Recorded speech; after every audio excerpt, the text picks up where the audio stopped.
Next बात करते हैं fourth type which is genotypic assortative mating, या कह सकते हैं सिंपल भाषा में इनब्रीडिंग। अभी इन का मतलब ही है कि विद इन फैमिली। तो ब्रीडिंग का मतलब अपन ने पढ़ा था कि मेल और फीमेल के बीच में मीटिंग होती है। अगर मीटिंग फैमिली के अंदर ही हो रही है तो that is known as genotypic assortative meeting या इनब्रीडिंग, या ऐसा कह सकते हैं कि मीटिंग बिटवीन क्लोज रिलेटिव्स।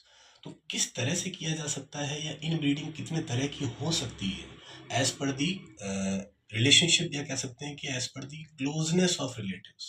तो फर्स्ट कैटेगरी इसमें आती है क्लोज इनब्रीडिंग। इनब्रीडिंग का फर्स्ट टाइप है क्लोज इनब्रीडिंग, यानी कि अगर इनब्रीडिंग फर्स्ट कजिन के बीच में हो रही है। सेकंड इसमें आती है माइल्ड इनब्रीडिंग। अगर इनब्रीडिंग या कह सकते हैं कि मेटिंग सेकंड कजिन से या इस जनरेशन से फोर्थ कजिन तक की जनरेशन के बीच में हो रही है।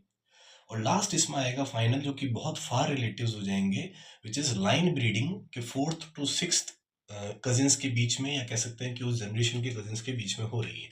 अभी कजिन्स क्या हैं और ये जनरेशन क्या है, इसको ऐसे समझते हैं। उससे पहले आप ये समझो कि सर्कल का मतलब यहाँ पे फीमेल होगा और क्यूब का मतलब यहाँ पे हो जाएगा मेल। तो या स्क्वायर कह सकते हैं इसको। सर्कल और स्क्वायर यानी कि ये फीमेल है और ये मेल है, ये पेरेंट है, इन दोनों के बीच में क्रॉस हुआ। तो जो प्रोजेनीज हैं, जो बच्चे हैं, जो ऑफस्प्रिंग्स हैं, वो आए। अब वो कैसे आए कि दो फीमेल्स आई। इस फीमेल ने बाहर के किसी रिलेटिव से, यहाँ रिलेटिव का मतलब ये होगा कि या तो कोई सोसाइटी या कोई ऐसा इंसान जो सेम जीनस और सेम स्पीशीज का है, यानी कि कुल मिला के इंसान है। ठीक है, इंसान है लेकिन इस परिवार का नहीं है, इस ब्लड लाइन का नहीं है, किसी और ब्लड लाइन का है। तो इस लेडी ने किसी और मेल से मैरिज किया, या कह सकते हैं कि मीटिंग किया। तो अब जो बेबीज हुए, ठीक है, ये बच्चे हुए। इधर इस फीमेल ने किसी और मेल से मीटिंग किया और इस तरह की ऑफस्प्रिंग्स जनरेट हो गई, यानी कि ये बॉय है, ये गर्ल है, ये बॉय है, ये गर्ल है। तो पेरेंट की फर्स्ट जनरेशन, यानी कि इन पेरेंट्स के बच्चे, इन दोनों को कहा जाएगा सिबलिंग्स। ये दोनों सगे भाई बहनें हैं। ठीक है, फिलहाल ये दोनों फीमेल है तो दोनों बहनें हो गई। ओके, लेकिन अब जब इनके आपस में शादियां हुई अलग अलग परिवार में, तो जो बच्चे हुए इन बच्चों को कहा जाएगा फर्स्ट कजिन्स।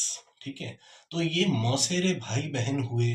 ओके, तो भाई बहनों के बीच में अब फॉर एग्जाम्पल इन दोनों के बीच में अगर किसी तरह की ब्रीडिंग होती है, जो कि नेचुरल नहीं है, एक तरह का अननेचुरल एक्टिविटी है, कि आप कजिन्स के बीच में मीटिंग की एक्टिविटी को देख पा रहे हो, एक्सपेरिमेंटली आप करने की कोशिश कर रहे हो। तो फॉर एग्जाम्पल इस फीमेल और इस मेल, जो कि एक्चुअल में फर्स्ट कजिन्स हैं, इनके बीच में अगर मीटिंग होती है तो जो प्रोजेनीज आएगी, इन प्रोजेनीज को या इन बच्चों को कहा जाएगा इनब्रेड। यहाँ इनब्रेड का मतलब होगा द प्रोडक्ट्स ऑफ इनब्रीडिंग। तो अब मैं ये कह रहा हूँ कि जैसे फर्स्ट कजिन के बीच में किया तो बहुत क्लोज रिलेशनशिप है, इसलिए क्लोज इनब्रीडिंग। अगर सेकंड से फोर्थ कजिन्स के बीच में करते आगे वाली जनरेशन्स में तो माइल्ड इनब्रीडिंग हो जाती, और बहुत दूर की रिलेशंस के कजिन्स के साथ होगा तो लाइन इनब्रीडिंग हो जाएगी। सॉरी, ये इनब्रीडिंग है। ओके, लाइन इनब्रीडिंग हो जाएगी। तो इस तरह से जीनोटिपिक असॉर्टिव या इनब्रीडिंग को आप इस तरह से समझ सकते हो। अच्छा, नेचर में नॉर्मली इस तरह की एक्टिविटीज़ नहीं होती है, लेकिन कुछ स्पेसिफिक जो कंट्रीज़ हैं, जो स्पेसिफिक कॉन्टिनेंट्स हैं, वहाँ पे इन ब्रीडिंग के केसेस देखे जा सकते हैं। इसका एक बेसिक एग्जांपल है विच इज़ कजिन्स मैरिज, जो कि मैंने आपके सामने एक एक्सप्लेन किया अभी। ओके, और अमेरिका में एक फैमिली है, उस फैमिली का नाम है वीटेकर्स फैमिली, जो कि अमेरिका की मोस्ट इनब्रेड फैमिली में आती है। मोस्ट इनब्रेड फैमिली का मतलब उसके जो सारे इंडिविजुअल हैं, मोस्ट ऑफ द इंडिविजुअल जो हैं वो एक्चुअल में एक दूसरे के कजिन्स हैं, बट वो आपस में एक दूसरे से मैरिज करते हैं, या जो उनके जो बच्चे हैं वो मैरिड हैं अपने ही कजिन से। तो उस सिचुएशन में इन ब्रीडिंग के डिसएडवांटेज अगर देखे जाएं तो क्या आएगा कि जैसे जैसे जनरेशन आगे बढ़ती जाएगी वैसे वैसे बेबीज का जो वेट होगा at the time of birth वो रिड्यूस हो जाएगा। इसके अलावा जो बच्चे का आईक्यू होगा, इंटेलिजेंस होगा, वो धीरे धीरे कम हो जाएगा। इम्यून सिस्टम भी धीरे धीरे कम होगा। जेनेटिक डिसऑर्डर्स बढ़ती जाएगी, और जो स्टेमिना है या जो स्ट्रेंथ है उसमें भी डिक्रीज, या कह सकते हैं कि डिक्रीमेंट आएगा। तो ओवरऑल अगर समझें तो इन ब्रीडिंग जो है वो नेचुरली एक्सेप्टेबल नहीं है, पर हाँ किसी किसी एस्पेक्ट में इसको ठीक माना जाता है। फिलहाल आपके सिलेबस में इतना ही दे रखा है जो मैंने आपको एक्सप्लेन कर दिया with examples, which is first example is Whittaker's family in America. Thank you. आगे बात करेंगे इसमें आउट ब्रीडिंग की, which is last topic of breeding system. इसको ऐसे समझते हैं कि इन ब्रीडिंग का मतलब तो था कि परिवार के अंदर ही मीटिंग हो रही है, यानी कि सेम जेनेटिक लाइन के अंदर आप क्या कर रहे हो, मीटिंग कर रहे हो, सेम फैमिली में, सेम पेडिग्री में।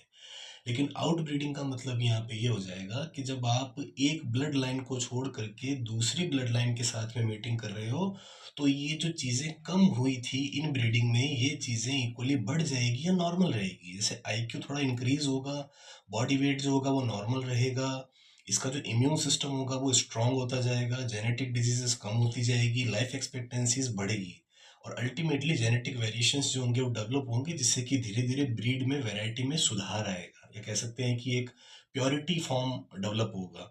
इसको ऐसे समझ सकते हैं कि मैंने जैसे पहले बताया इन ब्रीडिंग के लिए कि इसमें एक फीमेल है, एक मेल है, यानी कि पेरेंट्स हैं, इनके बच्चे हैं, इनके ऑफस्प्रिंग्स हैं, इनके बच्चों का बाहर की किसी ब्लड लाइन से मीटिंग हो रहा है। सेम ब्लड लाइन का मीटिंग नहीं है। सेम ब्लड लाइन का मीटिंग का मतलब तो होता है ये वाला, ठीक है। फिलहाल कहाँ हो रहा है, आउटर ब्लड लाइन से। ब्लड लाइन का मतलब है किसी और समाज से, किसी और परिवार से जो हो रहा है वो ब्रीडिंग हो रहा है। अच्छा, इंडियन कल्चर में ये चीज़ ठीक ठाक अमाउंट में ठीक है। एक्चुअल में क्या होता है ना कि इंडिया में सोसाइटी में या समाज में ही जो होता है वो मैरिजेस होती है, मीटिंग होती है। इसमें ये पॉइंट कैसे आ रहा है समझते हैं कि जैसे फॉर एग्जांपल ब्राह्मण है,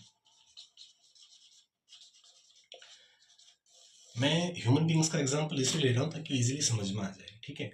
तो ब्राह्मण अगर फॉर एग्जांपल कोई कास्ट है, या कह सकते हैं कि पर्टिकुलर सोसाइटी है, तो ब्राह्मण की ही मल्टीपल कैटेगरीज के अंदर मैरिजेस होती है, ठीक है।